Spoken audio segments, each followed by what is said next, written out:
बोलो सच्चे दरबार की जय। बोलो शेरावाली मैया की जय। व्यास जी बोले, महिषासुर का संहार देखकर इंद्र आदि प्रधान देवता परम प्रसन्न हुए और वह जगदम्बा की स्तुति करने लगे। देवता बोले, हे देवी, आपकी ही शक्ति से ब्रह्मा इस जगत का सृजन करते हैं, भगवान विष्णु पालन करते हैं और शिव जी प्रलय काल में संहार करते हैं। आपकी शक्ति से रहित हो जाने पर वे कुछ भी करने में समर्थ नहीं हो सकते।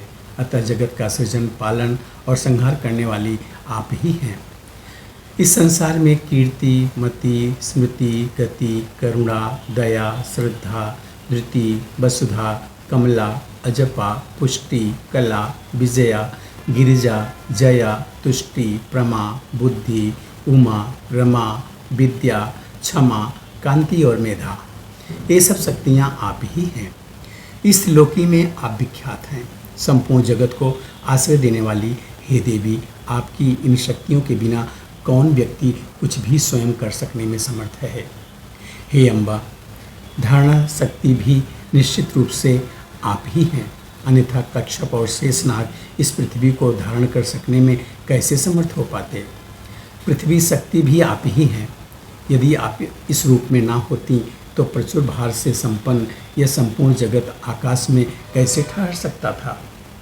हे जननी, जो मनुष्य माया के गुणों से प्रभावित होकर ब्रह्मा, विष्णु, महेश, चंद्रमा, अग्नि, यम, वायु, गणेश आदि प्रमुख देवताओं की स्तुति करते हैं, वे अज्ञानी ही हैं, क्योंकि क्या वे देवता भी आपकी कृपा शक्ति के बिना उन मनुष्यों को कार्यफल प्रदान कर सकने में समर्थ हो सकते हैं।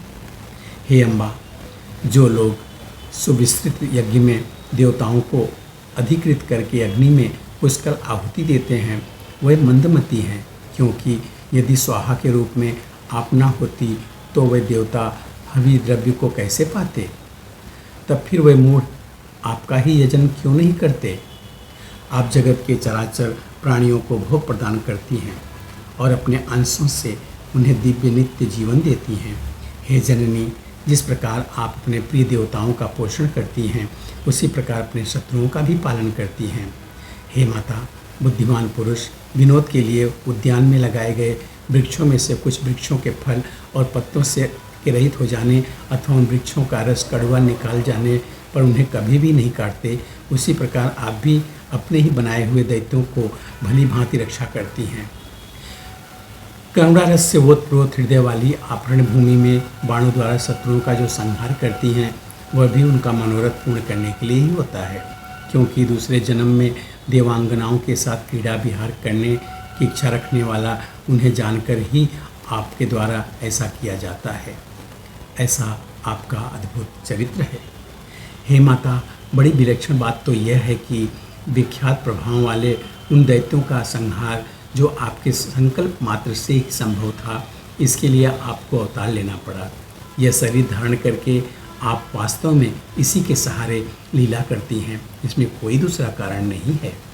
जो मनुष्य इस विकराल कली के उपस्थित होने पर भी आपकी आराधना नहीं करते, अपितु आपके ही द्वारा निर्मित विष्णु, शिव आदि देवताओं की उपासना में तत्पर रहते हैं, वे लोग पुराण चतुर धूर्तजनों के द्वारा निश्चित रूप से ठग लिए गए हैं। यह जानकर भी कि देवता आपके अधीन हैं तथा दैत्यों के द्वारा छिन्न भिन्न और प्रताड़ित किए जाते हैं, तो जो मनुष्य श्रद्धापूर्वक भूलोक में अन्य देवताओं की उपासना करते हैं, वह मानो हाथ में अत्यंत प्रकाशमान दीपक लेकर के भी किसी जल रहित भयानक कूप में जा गिरते हैं। हे माता, आप ही सुखदायिनी विद्या तथा दुखदायिनी अविद्या हैं और आप ही मनुष्यों के जन्म मृत्यु को दूर करने वाली हैं। हे जन्मी, मोक्ष की कामना करने वाले लोग तो आपकी आराधना करते हैं, किंतु मंदबुद्धि, अज्ञानी तथा विषयों भोग परायण मनुष्य आपकी आराधना नहीं करते।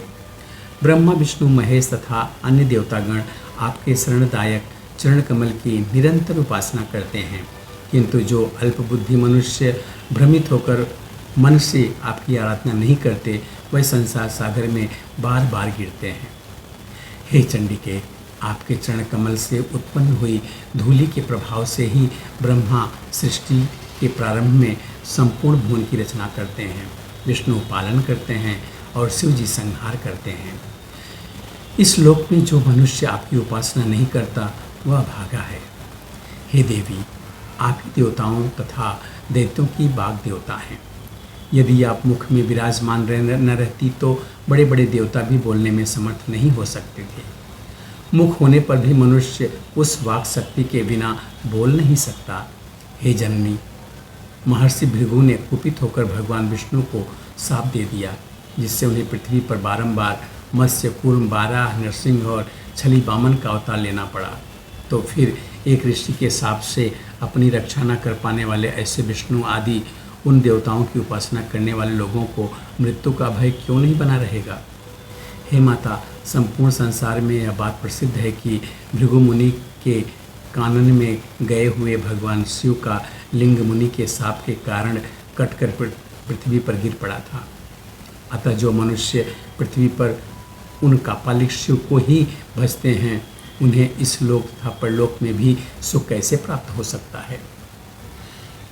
शिव से जो गणों के अधिपति गणेश उत्पन्न हुए हैं, उन गणेश को जो लोग भजते हैं, उनकी यह शरणागति व्यर्थ है।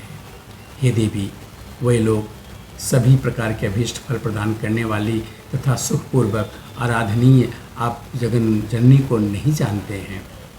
यह बड़ी विचित्र बात है कि आपने अपने शत्रु दैत्यों पर भी दया करके उन्हें 30 बाणों से रण में मारकर स्वर्गलोक भेज दिया। यदि आप ऐसा न करती तो वे अपने कर्मों के परिणाम स्वरूप प्राप्त होने वाले घोर नरक में बड़े से बड़े दुख और विपत्ति में पड़ जाते। जब ब्रह्मा, विष्णु, महेश आदि देवता भी अहंकार के कारण आपकी महिमा नहीं जानते, तब आपके अतिम प्रभाव वाले गुणों से मोहित तुच्छ मनुष्य आपकी महिमा को कैसे जान सकेंगे?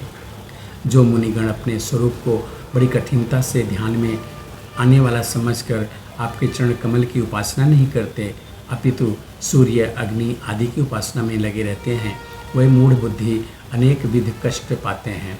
समस्त श्रुतियों के द्वारा प्रतिपादित वेद सार स्वरूप परमार्थ तत्व को वे नहीं जान पाते। मैं तो यही समझता हूँ कि अद्भुत प्रभावों वाले जो आपके सत्व, रज और तम गुण हैं, वही मनुष्यों को उन्हीं की अपनी ही बुद्धि द्वारा विरचित अनेक प्रकार के शास्त्रों में उलझाकर उन्हें विष्णु, शिव, सूर्य, गणेश आदि का उपासक बनाकर आपके भक्ति भाव से सर्वथा विमुख कर देते हैं।